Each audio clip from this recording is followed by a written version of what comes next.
Дорогие друзья, здравствуйте! Сегодня у нас необычная передача. Сегодня мы разговариваем с нутрициологом. Светлана, вы сейчас представитесь, хорошо, Светлана? Я хочу сказать, что, дорогие друзья, я вот долгое время не выходила с вами на связь, потому что я вам уже говорила, что я сейчас иду к новой профессии, и сейчас вот идет у меня стадия экзаменов и так далее и тому подобное. Но мы будем чаще и чаще с вами видеться. А сегодня у нас тема – это нутрициология. Светлана, здравствуйте! Здравствуйте, здравствуйте. Ага. Всех приветствую. Меня зовут Светлана. Мне 40 лет. Нутрициологией более, так скажем, плотно и профессионально я занялась с 2018 года. Сколько себя помню, то старалась всегда придерживаться правильного питания, и, видимо, родители правильно прививали привычки. Поэтому все сложилось. Замечательно, Светлана. Вы немножечко можете рассказать о себе, откуда вы прибыли? Вы же мигрант, получается, в Америке вы недавно совсем. Расскажите, я знаю, что вы были юристом раньше и Мгм. Да, перешли совершенно на верно. нутрициолога. Да, многие удивляются тому, что я была юристом и тут вдруг стала нутрициологом. Абсолютно разные, ипостаси, поэтому многие очень удивляются. Да, расскажу немножко коротко о себе.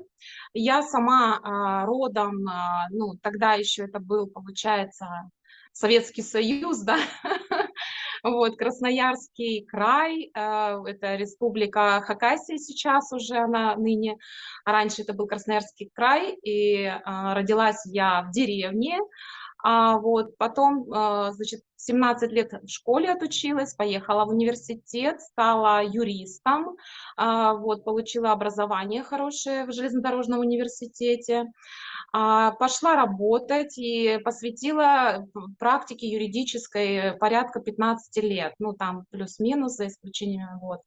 Работала в разных сферах, начинала еще тогда с завода, вот, юрисконсультом, то есть красный телефончик, гендиректор и так далее. Это было про меня. Нутрициология и юриспруденция совершенно две разные ипостаси, как вы сказали. Как вы пришли к нутрициологии?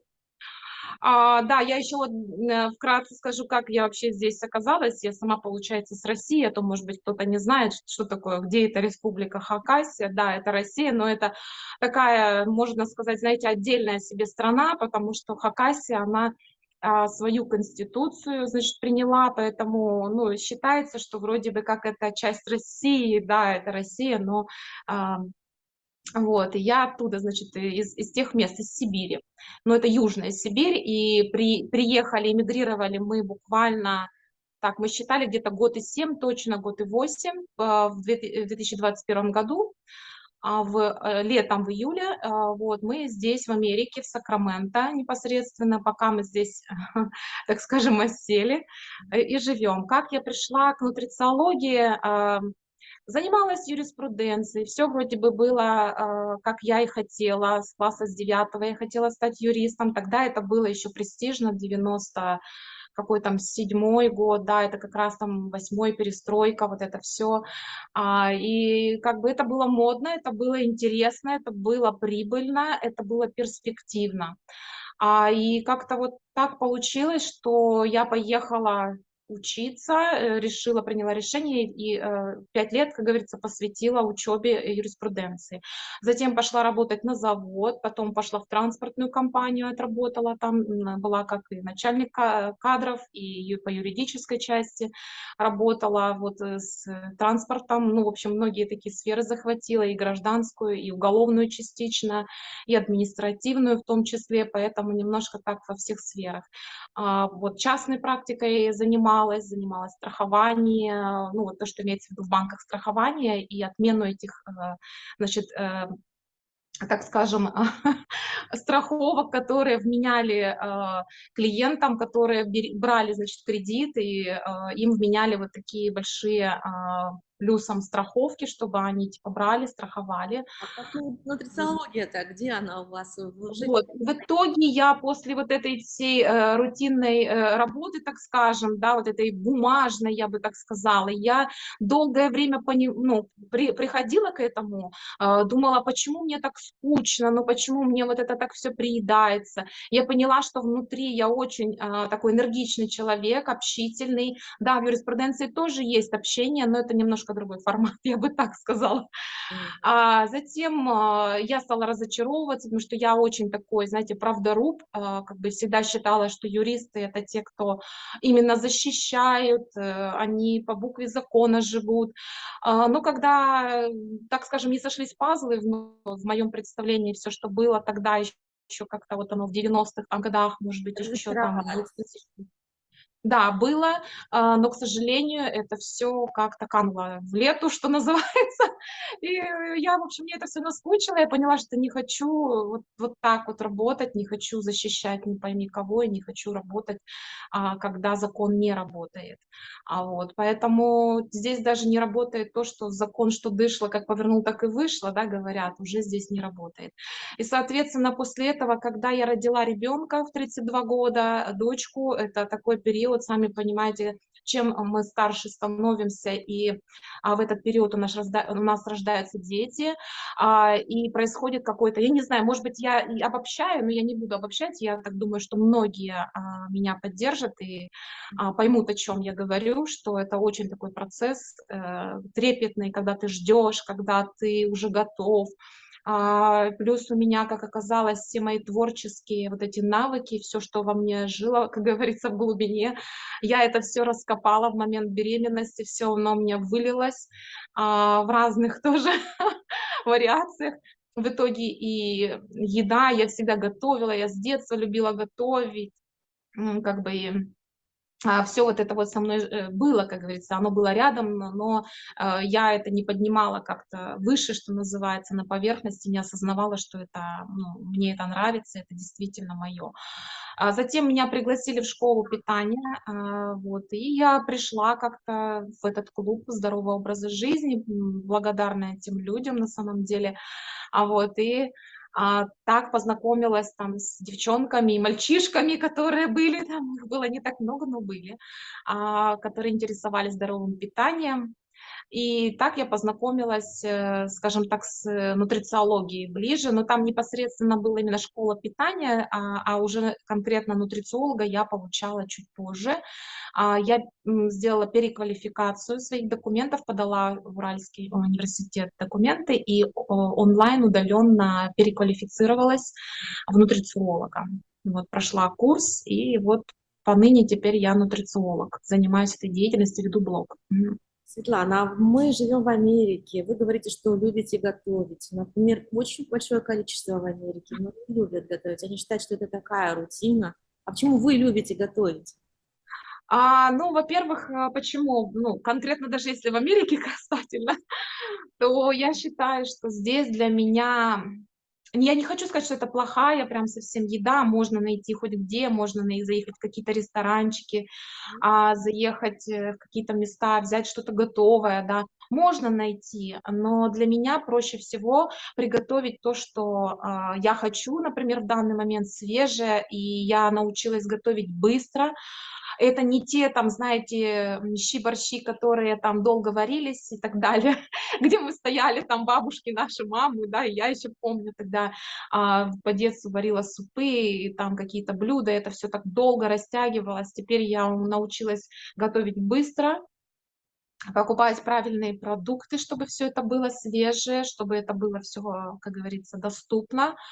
Вот. И еще хочу сказать такой момент. В Америке очень большое разнообразие продуктов. На самом деле люди просто не умеют свою корзину потребительскую формировать. Не умеют правильно ходить, нарушают правила похода в магазин, и поэтому происходит такое, что они покупают ненужные продукты, которые как раз-таки мешают правильному именно образу жизни, питанию и так далее. Они не пытаются даже в это вникать. Мгм. Когда все есть готовое. Мгм. Светлана, ну, нутрициология, что за понятие такое? Нутрициология — это вообще на самом деле такая, знаете, можно сказать, я бы ее назвала даже очень древней наукой, которая стоит во главе даже медицины. Потому как медицина — это уже, знаете, как, ну, уже опосля, так скажем, да. То есть сначала идет питание, правильно, да, как если пирамиду построить, то сначала мы все-таки правильно питаемся, но если вдруг какие-то нарушения произошли или мы что-то там, да, не так делаем, уже в нашей жизни появляется все больше всяких добавок и так далее, люди пытаются, как говорится, подсесть на разные нездоровые продукты, плюс маркетинговый ход, да, и людей пытаются, вот, скажем так, обманом, да, вот такие вот продукты им предлагать, вменять в их рацион. И, к сожалению, потом уже, значит, от этой нутрициологии возникает, естественно, медицина, возникают какие-то болезни, от этого никуда не деться, тем более мы все становимся старше, наш организм изнашивается, клетки начинает делиться медленнее, и происходит процесс старения и так далее. Поэтому уже потом идет медицина и диетология и так далее. То Ну, есть плюс это уже какие-то гормональные сбои всевозможные, это тоже дает свое.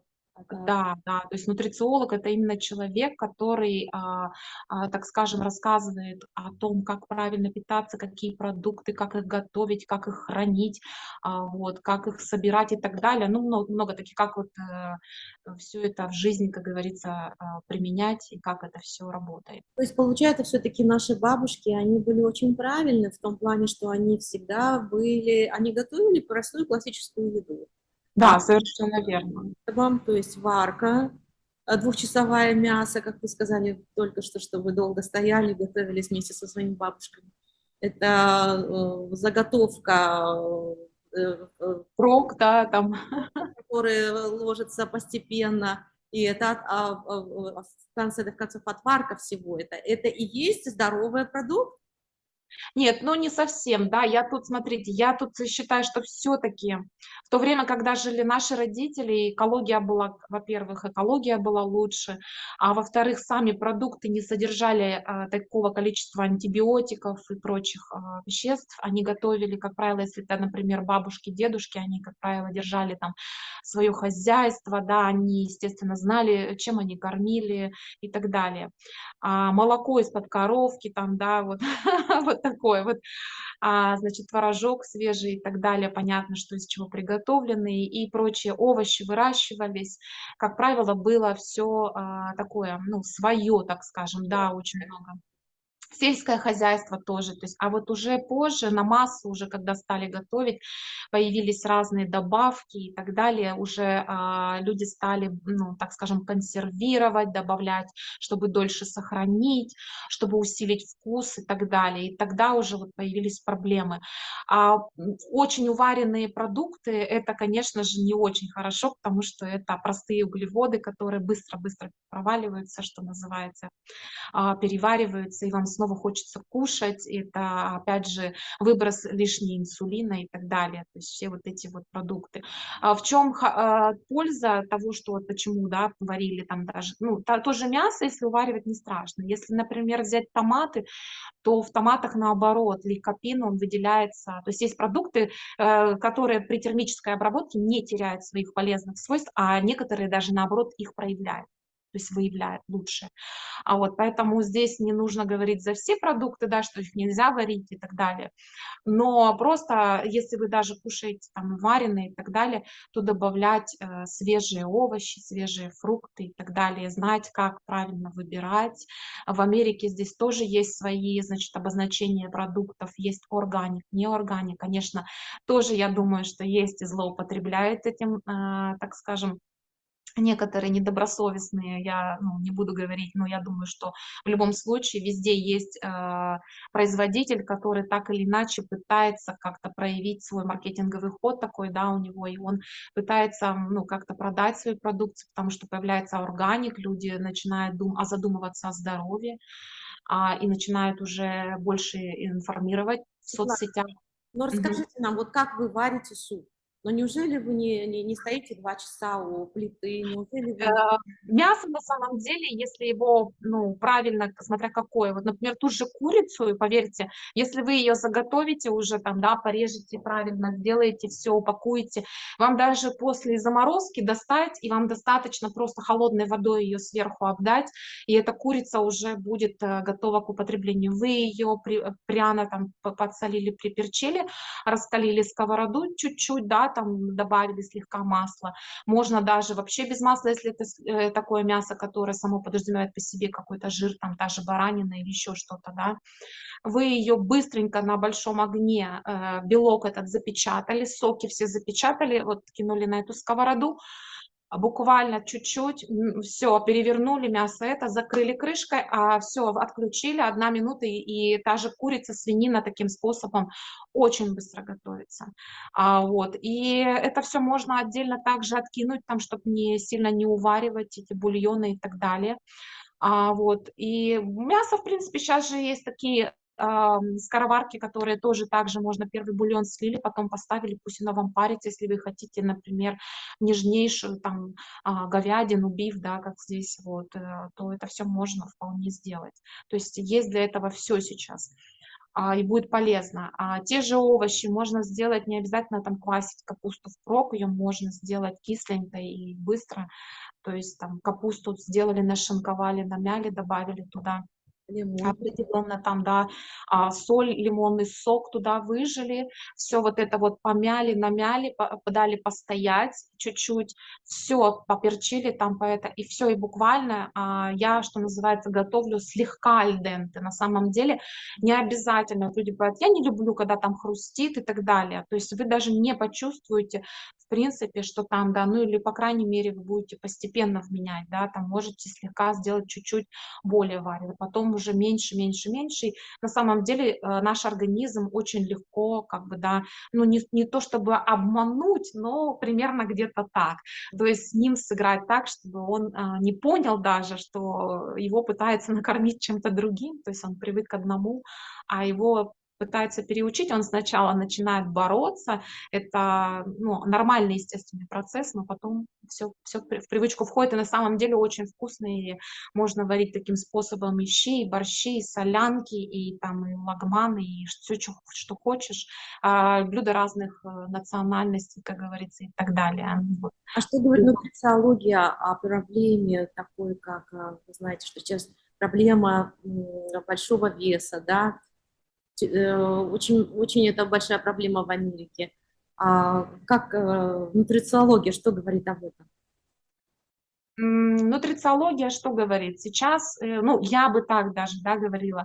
Нутрициология, на самом деле, наука давняя, если так даже посмотреть, да, на сегодняшний день очень много последователей, да, нутрициологии, очень много людей, которые вещают об этом, которые, в принципе, даже представления не имеют. Вот знаете, я, если честно, хочу тут так это немножко, простите, те, кто занимается, значит, нутрициологией, диетологией, но сами не достигли какого-то результата, да, ну, то есть для меня, например, пойти, там, я не знаю, к диетологу или нутрициологу, который там, не знаю, очень большие размеры одежды носит и сам как бы, ну, далек от идеала. Ну, я бы не пошла к такому диетологу, нутрициологу, но такое есть на самом деле.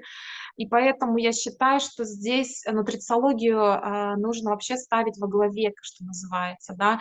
В школах, значит, я бы вот даже уроки такие ввела, чтобы детям об этом рассказывали, как это хорошо, как это здорово, то, что можно и вкусно, и правильно. Это не значит, что вы должны там есть одну капусту или там что-то такое подобное, сидеть на одном рисе, что это не диета, что это просто питание, можно все заменить, причем правильно, и позволять иногда себе и пиццу покушать, и зайти куда-то в какой-то фастфуд, такое тоже возможно, но просто всему нужно время.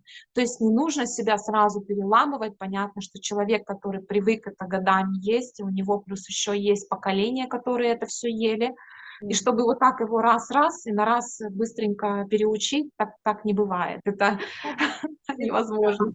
Вы помните, говорили, что есть конкретный результат, уже есть люди, которые вам благодарны, Расскажите Да, да. об этом опыте. Да, результаты очень хорошие, и я надеюсь, что в скором будущем, а, то есть те, кто, так скажем, найдет время и будет возможность, да, как-то выйти нам всем в эфир, встретиться и, возможно, даже поделиться, да, смогут сами своими результатами, потому что эти люди, я как бы могу точно сказать с уверенностью, что эти люди прям поменяли жизнь благодаря правильному питанию. Я бы даже так сказала, прям перевернули эту жизнь с ног на голову, Вы же поменяли кардинально, влюбились,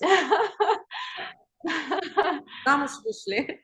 замуж чуть ли, да, не выходят. Ну, уже, я думаю, что скоро вот-вот и такое будет. Уже вот буквально. То есть люди начинают мыслить по-другому. Если они, например, раньше там на себя, что называется, так это, ай, ладно, и так сойдет, там, да, вроде там живу и живу себе, даже вот как-то психологически начинают меняться, потому что мы контактируем. То есть у меня такая система, я не просто там, да, даю, там, расписала тарелочку, скинула, вот, пожалуйста, ваш рацион, или там на неделю расписала, сказала, что и как, и все, и там вы уже сами, как говорится, барахтаетесь и так далее. Нет, это можно так назвать 24/7, нутрициолог с вами всегда, и вы можете в любой момент там написать, да, понятно, не всегда могу ответить, но когда только у меня появляется момент, я сразу отвечаю, скидываю какую-то информацию, какие-то лайфхаки, делюсь своими блюдами, которые я, допустим, да, там еще что-то, сладости мы готовим, мастер-классы.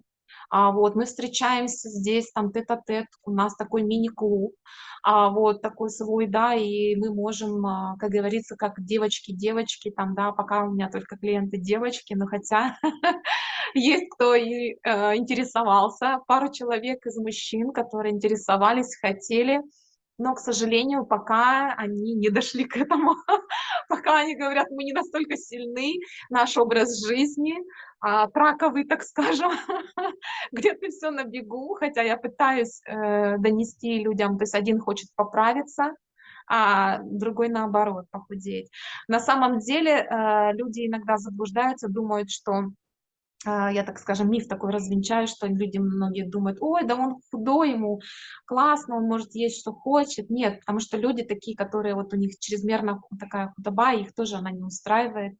Ну, многих, как правило, бывает такое. И они хотят поправиться, набрать мышечную массу, ну, тем более мужчины, да, им же хочется как-то рельефно выглядеть и так далее. Поэтому, на самом деле, вот таким людям многие думают, те, кто поправившись, они думают, ой, да таким легко, им вообще они наберут, и там вообще им все это легко, да и как бы вот. А нет, на самом деле сложнее гораздо. Мышечную массу сложнее нарастить, чем похудеть. На самом деле это так. Да, интересно. Вы знаете, дорогие друзья, у меня такое предложение вам. Да, вот мы сейчас прослушали Светлану о том, как она готовит суп. Ну, я имею в виду за несколько минут до этого. И у меня вдруг я вот в голове у себя, у меня такая вот галочка. Напишите, пожалуйста, вы ваши, ну, так скажем, рецепты. Вот прям под видео. Как вы готовите супы быстро, быстро и так, чтобы, на ваш взгляд, чтобы оставались все витамины в этом супе. Хорошо? Обязательно это. Так вот, Светлана, скажите, пожалуйста, вот вы говорите, что у вас есть уже единомышленники. Вы живете в Сакраменто, а мы живем в Сан-Франциско. Мы тоже хотим быть единомышленниками вашими. Мы хотим открыть такой клуб, называется, ну, я условно так его назову сейчас, «Красота и здоровье». Мы будем здесь собираться с девочками, с девушками, с женщинами, общаться, говорить, обмениваться рецептами. Будем с вами по Zoom общаться. Как вы готовы к этому? Да, конечно, конечно, я всегда рада. Я на самом деле открою такой свой секрет, секрет для большой компании. о том, что я на самом деле мечтала много лет уже, наверное, я бы даже так сказала, иметь такой клуб прям большой, не такой даже мини, а может быть даже с какими-то выездами где-то организовывать, либо конкретно сделать локально, да, какой-то клуб, вот, где-то вот в каком-то центре, что-то вот такое подобное, где мы могли встречаться, знакомиться, помогать друг другу, помогать и, как говорится, и психологически, и эмоционально вот это все подъем, потому что на самом деле я на тот период времени, вот, кстати, такой важный момент не обозначила, когда я пришла впервые в клуб, я даже думаю, что я девчонкам об этом не рассказывала, почему именно меня зацепило вот это вот, что зацепило меня именно вот в таком формате клуба. Да, Именно вот общение, потому что я, ну, представьте, да, родила ребенка, а, все, что я как бы дома, да, это быт, там, ну, я переключалась, как бы я понимала, что нужно какое-то время для себя. Первое время, естественно, все наглаживала, как, знаете, первый ребенок там и так далее. Такой вот перфекционизм. А потом уже поняла, осознала через месяц, через 2, там, что что-то как-то я не так, мне, может быть, надо отдыхать, больше уделяй внимание, чтобы у тебя было больше сил на ребенка и так далее, и себе. То есть я считаю, что да, правильно все-таки нужно уметь, если ты находишься не в ресурсном состоянии, если ты сам не умеешь восполнять свою энергию, да, как и любой другой человек, ты не умеешь переключаться, не умеешь думать о себе, если ты в первую очередь не подумаешь о себе, то как ты будешь думать о своем ребенке? Как там даже есть такое, знаете, я слышала, допустим, вот самолет летит, да, и если какая-то ситуация, и вдруг самолет там, не знаю, начинает что-то там, да, ну, происходит с ним, и говорят, что нужно одеть маску там, да, срочно. Значит, в первую очередь матери, там, женщины, да, они, как правило, не ребенку должны одеть маску первым. Почему? Потому что, чтобы спасти жизнь другим людям или своим близким детям, ты должен быть жив и здоров. Потому что если ты оденешь ребенку, тем более маленькому, ну что, ну ты его оставишь, да, он не понимает, не осознает, да, он может там снять эту, сдернуть эту маску. А если ты сам себе в первую очередь, все, а потом тут же ты начинаешь детей все своих быстро. То есть в первую очередь включаться должен мозг о том, что ты тот человек, который должен сохранить свою семью, свою ячейку, своих детей. Поэтому, когда я вот в таком состоянии немножко была, мне не хватало общения, так как я очень общительный человек, по мне это, наверное, заметно. Вот. И я пришла туда в клуб и увидела, что есть вот такие разные люди, есть о чем поговорить. Там чай, приятная такая атмосфера в клубе, такое все яркое, так сделано все.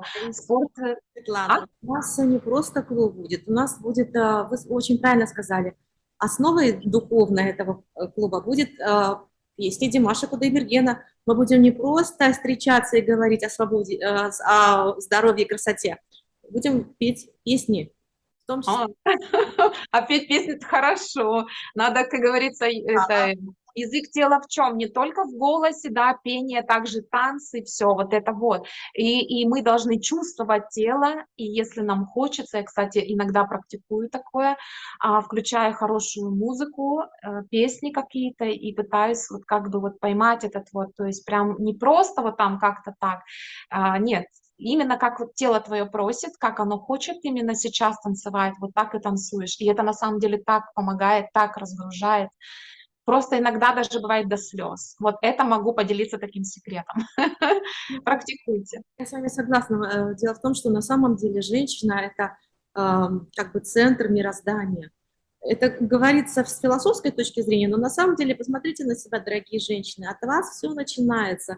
Какое у вас настроение, как вы с каким вниманием, с каким воодушевлением вы говорите с членами вашей семьи. Вот это все ваше, распространяется, ваше вот это настроение на других. Вот будете вы хмурой сидеть, вот все, считайте, вы испортили вечер своей Да, семьи. да, да. А чтобы, да, Да. чтобы настроение было, вот я, кстати, не договорила по поводу клиентов, что еще вот, да, заметно, очень заметно люди замечают, спрашивают, что с тобой произошло, что ты делаешь, у тебя стали светиться глаза. Я просто вспоминаю вот одного, по крайней мере, человека, И она со мной согласилась. Я говорю, ты меня извини, я тебе, может быть, сейчас скажу не очень приятную такую для тебя вещь, но я считаю, что лучше сказать правду, потому что когда я тебя увидела, ты была такая унылая, ты была такая понурая, вся такая вот какая-то вот. Она говорит, да, я такая и была, и говорит, я признаю. Я говорю, сейчас у тебя светятся глаза, ты как бы вот такая. Она, да, вот она сама мне расписывала отзыв, как бы все. Кстати, есть у меня в моем блоге, в Инстаграм, в Nutrition Светлана, есть такое вот, что там вот именно отзывы, и там она как раз описывала вот то состояние свое, и это описывала, а плюс еще рассказывала при встрече, как это все меняется, как дети замечают, как они начинают что-то менять, как там, ну, мужья, как говорится, мужчины, которые рядом видят все это, и на тебя начинают обращать внимание, что ты вот такой вот идешь. В любом случае, я так думаю, что мужчины почему притягиваются, почему люди притягиваются друг к другу, когда они видят вот такую вот энергию, вот такую вот искреннюю такую, да, такое свечение изнутри, и когда ты идешь, ты сам счастлив, ты вот эту вот улыбку, это все даришь, и люди от тебя заряжаются, им приятно, они к тебе тянутся. Поэтому да, и питание здесь, кстати, очень даже помогает. Светлана, но мы обязательно под нашим видео оставим ссылочку на ваш Инстаграм. Хорошо. Еще я хотела бы вам сказать, что мы еще ссылочку оставим на нашу встречу. Мы организуем совершенно скоро встречу, клуб. Это будет клуб, как я сказала, здоровье и красота. И мы будем собираться здесь, в Сан-Франциско. Вот я напишу вам адрес, напишу время, и будем вас ждать. Да. И мы будем, если Светлана сможет подъехать, она тоже приедет сюда. Если нет, ничего страшного, мы вот так же будем общаться. Я думаю, что да, я думаю, что когда-то да, почему и нет, можно выбрать время и даже и лично повстречаться, потому что все-таки личное, я считаю, общение это более, да, когда оно такое, я бы сказала, даже тактильное, когда где-то можно и прикоснуться, и обняться, и потанцевать вместе, и попеть вместе, и пообсуждать, когда ты видишь глаза людей, когда ты видишь их эмоции, когда ты передаешь это все и заряжаешься. Хотя мы попрактикуем, можно попрактиковать так и так, и кому как говорится, больше зайдет, и кому больше интересно, в каком Да, формате. самый главный вопрос. Наш же канал посвящен Димашу Кудайбергену. А скажите, пожалуйста, а вот рацион питания у певцов, вот таких Мгм. уникальных певцов, у которых голос сильнейший, у них совершенно другой рацион питания? Я думаю, знаете как, здесь такая, в любом случае нельзя там певцов, да, отделить от других людей, они такие же люди, но у них, конечно, в особенности, да, их деятельности, в любом случае, да, необходимо придерживаться каких-то принципов питания, я все-таки считаю, что это помогает. Ну, во-первых, это все-таки внешне, да, потому что это все-таки публичные люди, на них смотрят, и когда они выглядят красиво, да, так они так себя подают, они стройные, у них светятся глаза, они здоровы. Соответственно, а что у нас дает здоровье? Это дает либо какая-то спорт какой-то, да, здоровый образ жизни, то есть что включает и в том числе питание. Но питание, я считаю, здесь как, здесь даже у певцов оно будет индивидуально. Каждый человек индивидуальный. Почему я говорю, моя система, она индивидуальна, подход к каждому, потому что невозможно каждому человеку применить одно и то же. То есть есть какое-то что-то общее, да, к примеру, что-то общее, с чем можно, допустим, да, работать, но в основном это, как правило, индивидуальный подход. И у певцов у них, как правило, насколько вот я знаю, очень рекомендуема щелочная такая, знаете, диета перед, особенно перед какими-то, ну, масштабными такими поездками, выступлениями.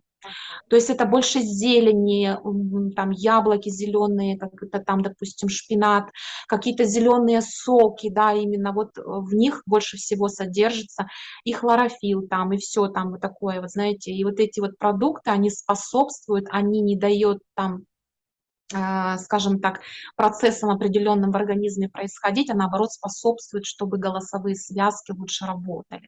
А национальная еда, ну, наша национальная еда – это бешбармак. Она, вы знаете, это тесто и мясо. оно тоже способствует тому, что человек имеет силы. Это же огромные силы петь на сцене. Ну, в любом случае белок необходим. Я думаю, что бишбармак там тоже свое есть, свои определенные ингредиенты, специи, которые помогают обязательно. Я считаю, что без них тоже никуда. И мясо – это основа, это белок, это строительный, скажем так, материал, да, для наших клеток. Мы состоим из белка, по сути, поэтому, ну как без этого? Правильная мышечная масса не будет без белка формироваться. И клетки не будут делиться, и, как говорится, обязательно сон здесь должен быть, присутствовать, хороший, да, качественный сон. Это должны быть витамины группы В, кстати, тоже, которые, смотрите, почему певцы, именно для певцов я бы даже так рекомендовала, да, такой вот, скажем так, ну, терапия, что ли, такая, если нет, не хватает в пище, да, витамина В, можно даже дополнительно что-то, да, применять, какие-то биологически активные добавки в виде витамина В. А в продуктах они содержатся и в печени, там, и в сыре, и в яйцах, да, там, во многих продуктах. Вот, и что они дают, как они работают. Певцы, они же, у них получается мышечно такой психологический, как это сказать-то правильно, то есть у них идет нагрузка на мышечную, эмоциональную, да, психологическую составляющую. И чтобы им восполнить вот это, как раз-таки витамин В борется с этим. То есть он там стрессы минует какие-то, да, он нормализует вот эту выработку инсулина и так далее. То есть многими-многими вещами работает. Да, ну, допустим, перелет из страны в страну, это тоже стресс для организма. Да, да. Да, совершенно верно, просто мы все состоим из белка, и чтобы нам правильно формировать нашу мышечную массу, чтобы наши клетки, когда мы спим, чтобы они рождались здоровыми, чтобы они, как говорится, делились, вот, то обязательно нужен белок, да, без этого никак. Белок есть животный, да, вы знаете, есть растительный, но растительный немножко хуже усваивается, поэтому есть определенные, как бы вот. Я думаю, что вот это наша традиционная национальная еда, казы, бишбармак, особенно казы, оно там уже, это идет ферментация мяса в кишке, да, поэтому там, я думаю, что очень большую роль в питании, в организации питания играет бабушка в первую очередь и мама, ну, конечно, мама тоже особенную роль играет в питании Димаша Кудайбергена. Как вы думаете, вот наши родители, наши мамы, наши бабушки, они знают точно, да, вот этот секрет, что как поддерживать свой организм? Это же стрессовое состояние постоянно. Ну, я не думаю, я думаю, что раньше все как-то происходило интуитивно, и те люди, которые, ну, по привычке тогда еще, да, то больше просто вменяли там мясо там, да, в пищу свою, зелень тоже, да, можно также. А, Пожалуйста, мясо с зеленью – это самое, что ни на есть правильное питание, пилюля, что называется, да. Почему вот есть люди, да, вот взять там, которые живут в горах, да, вот такие национальности, почему у них здоровье крепкое? Ну, во-первых, воздух, понятно, да, хороший там, ну, вот, мясо хорошее, свежее, качественное, потому что держит там всех вот этих, значит, животных, да, которых правильно кормят. И применяют, причем и кушают это мясо с зеленью. Много зелени, я вот замечаю, что очень много зелени. Поэтому это правильно, это прям очень хорошо. Поэтому я вот за такое питание. И если наши, как говорится, бабушки, дедушки, да, такие вот, которые вот таким способом питаются, и тот же Димаш, да, который, я думаю, что вырос как раз в таких условиях и на таком питании, то, соответственно, у него есть все предпосылки для того, чтобы развиваться, чтобы учить языки. Насколько я знаю, он сейчас учит английский, китайский, владеет казахским и русским. И у него что-то там очень-очень много каких-то там что-то инструментов он умеет, насколько я знаю, вот как Да. бы владеет. Мультиинструменталист, Очень, да. очень развитый человек и в разных областях, и благотворительностью занимается, и чем только не занимается. То есть на самом деле, если человек, как правильно говорят, талантлив, то он талантлив во всем, да, и он начинает хвататься. На самом деле мы все талантливы, мы можем это проявить, но, как правило, мы немножечко, да, ну, где-то не докопали в себе, где-то, может быть, лень какая-то сработала, где-то, может быть, знаете, кто-то со стороны нас начинает вот подавлять, да, и говорить: "Да куда ты лезешь, да что ты?"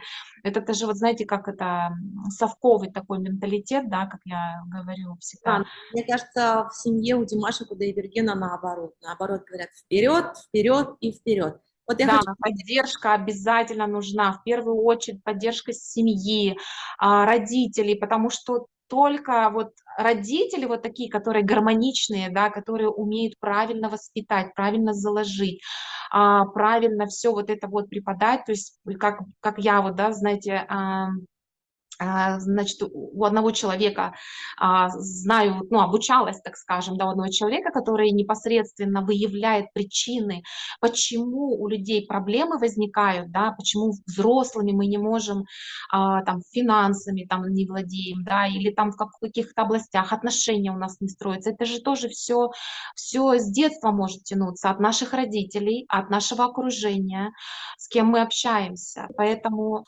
Я думаю, что его постоянно окружают хорошие друзья, его верные друзья, которые... да, да-да-да, совершенно верно. Такой человек, если он настолько, энергию свою, да, ну это же сколько нужно энергии, чтобы вот петь, да, чтобы вот этот вот голос, это работы очень много. На самом деле говорят, что: "Ой, да что там, ну, что такого, ну, спеть я могу тоже спеть". Нет, на самом деле это очень трудоемкий процесс, и это надо к этому идти, это надо годами учиться, постоянно совершенствоваться, поддерживать это все, чтобы не застудить связки, чтобы там, да, ну, правильно все это, чтобы не навредить.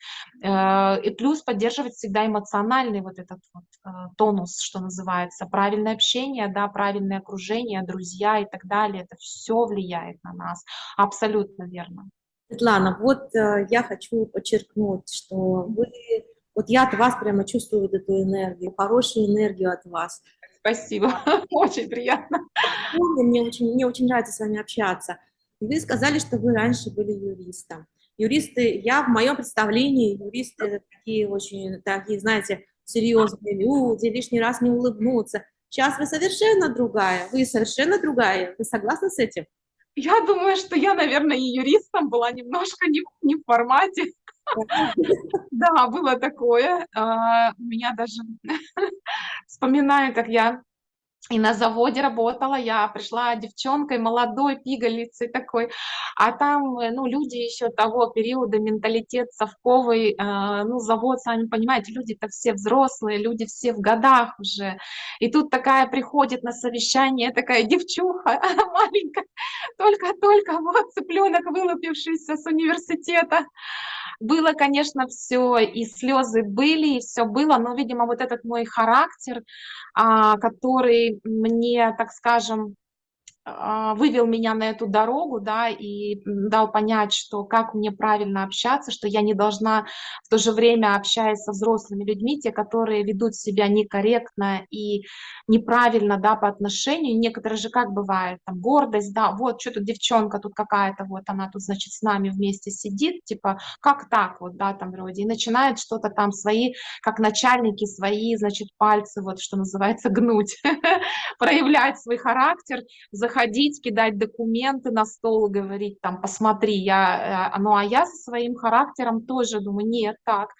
Я не конфликтовала, но я как бы правильно дала понять, что, извините, вот только директор, наверное, как вот видите, говорю, красный телефончик, вот только он, наверное, может мне вот так вот сказать. Я, как говорится, стерплю, да, что действительно я ему сейчас очень нужна, и срочно я все брошу и побегу, да, помогать или там, с консультацией там какой-то к нему. Вот, или документы важны. Но вы извините, говорю, у меня есть приоритет, у меня есть другие люди, у меня есть инструкции, по которым я работаю. Положите, пожалуйста, в папочку. я посмотрю. И вот люди, конечно, потом приходили, говорили, ну ты даешь, ну я тебя не ожидал. Вот такие вот А вещи. вы вот недавно переехали. Меняет ли Америка людей? Да, я так думаю, знаете, меняет многое в жизни, меняет и рождение детей, меняет и окружение, и то, к чему ты стремишься, твои ценности, твои идеалы, да, то есть я тоже долго шла к тому, чтобы вот найти того спутника жизни, от которого я захочу родить ребенка. Это тоже все влияет, и наши родители, конечно же, влияют. И переезд, иммиграция, конечно, у нас иммиграция, не сказать, что такая, что прям вот мы целенаправленно вот там шли к этому, но в нашей жизни так все сложилось, да, и я рада, что так сложилось, вот, что мы здесь, и я благодарна этой стране, пусть был очень трудный путь, но мы здесь, и до сих пор не буду лукавить, до сих пор возникают эти трудности. Все не так просто, потому что многие люди думают, ой, как бы там все хорошо, там приехал. Когда ты по ту сторону, ты, может быть, по-другому рассуждаешь, но мы-то точно знали, что здесь доллары на деревьях не растут, что здесь нет такого, что тебе там встретили в объятия, сразу гринку выдали, и все, ты тут Да. гражданин. Нет, все абсолютно, надо работать, и здесь, я так поняла, Америка любит именно тех людей, которые трудятся, добиваются, проявляются. Вот. И я благодарна именно, что я попала именно в Сакраменто. Мы, наша семья, ну и буду говорить и за себя, и я думаю, что и семья, потому что я с ними общалась, я вижу своего ребенка. Она, в принципе, всегда у меня такая была тоже лучезарная, общительная, как бы и с детства уже обниматься бежала. Вот, наверное, и это я тоже закладываю своему ребенку, и мой муж, и он мне тоже в чем-то меняет меня, и мы друг друга меняем. Понятно, что бывают и трудности, и какие-то недопонимания, как Давайте это в жизни бывает. познакомимся с вашим мужем тоже. Я думаю, что он тоже, у него есть уже такое направление. Он помогает, мне кажется, вам в вашей деятельности нутрициологии, потому что Он трезво помогает, знаете, как это говорят. Он не то, чтобы прям вот все, вот на тебе все, вот тебе время, вот тебе это делай. Нет, он не так, он такой достаточно у меня строгий, такой, он реалист, он говорит, я не пессимист и не э, как это там правильно сказать, да, там в такую прямо, что вот там все хорошо или плохо, нет, не без крайностей, а вот именно реалист, как он говорит. То есть я реально трезво смотрю на все вещи, оцениваю, и если где-то, например, я там, да, в полете в каком-то там, да, чрезмерно, то он иногда бывает меня и приземлит, поэтому это нормально, поэтому мечтать хорошо, как говорится, цели, планы строить это хорошо, но иногда надо слышать и извне, и с стороны, не навредить друг другу, не навредить близким, уметь правильно сочетать и работу свою, и общение, и как бы не переборщить, да, и не забыть про близких. Поэтому у меня в приоритете, конечно же, и семья, потом, естественно, моя деятельность, и люди и так далее. Поэтому все должно быть, так скажем, в гармонии. Поэтому я думаю, что и у Димаша так, у него почему все вот так гармонично и все так складывается, да, и люди вокруг, и энергия его захватывает людей, да, и я наверняка думаю, что такие люди, которые вот, да, как Тони Роббинс тот же, да, многие известные, тот же Димаш, да, они все вот именно своей энергией, то есть когда они начинают петь, только говорить, вот эта вот энергия от них исходящая, она вот как приклеивает людей, она примагничивает, да, и люди смотрят, потому что люди многие хотят в глубине души, даже если они отрицают это и говорят, что нет, мы не такие, нам не надо это. Нет, на самом деле, я считаю, ну, не буду за всех говорить, но думаю, многие люди подсознательно, они все равно хотели бы быть такими вот энергичными, такими вот живыми, такими, что ли, притягивающими, да, я думаю, все люди, ну, по сути, где-то в глубине души такие. каждый человек находит в Димаше что-то свое, что-то родное, близкое, да, вот вы правильно сказали. Но вот общая составляющая, наверное, то, что Димаш, он вот такой вот, он светится своей добротой, ну, наверное, еще тем, как он относится к своим родителям, как он относится к окружению вокруг себя. В общем, очень много-много об этом можно говорить. Я хотела бы еще раз заострить внимание наших телезрителей на том, что скоро у нас будет встреча, но уже живая встреча здесь, в Сан-Франциско. Мы под нашим видео напишем время нашей встречи, это будет клуб. Пожалуйста, приходите, присоединяйтесь. Хотела бы вас поблагодарить за участие вот в этом интервью, дорогая Светлана. Я знаю, что Сакраменто и Сан-Франциско всего лишь 2 часа езды на машине. Да, и вам тоже спасибо, да. Да, вы сами будете, я еще раз говорю, присутствовать на наших встречах, безусловно. Ну и будем устраивать Zoom-встречи.